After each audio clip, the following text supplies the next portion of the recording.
Welcome to Let Me Fix This. Enjoy the video. In this video, I will show how to replace Toyota Camry wiper blades.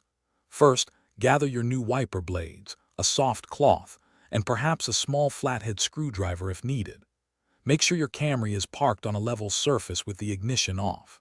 It's a good idea to place a towel or cardboard on your windshield to prevent any accidental damage if the wiper arm snaps back. This preparation makes the entire process much smoother and safer for you and your vehicle. Now let's remove those old blades. Gently lift the wiper arm away from the windshield until it locks into an upright position. Look closely at where the blade connects to the arm. You'll usually find a small tab or button.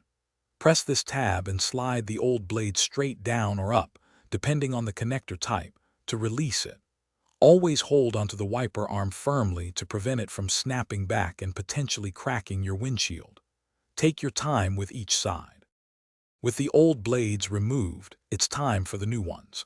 Take your new wiper blade and align its connector with the hook or pin on the wiper arm. Slide the new blade firmly onto the arm until you hear a distinct click, indicating it's securely locked in place. Give it a gentle tug to confirm it's properly seated and won't come loose. Finally, carefully lower the entire wiper arm back down onto your windshield, ensuring it rests flat.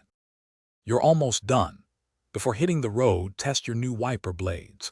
Turn on your vehicle and activate the windshield washer fluid.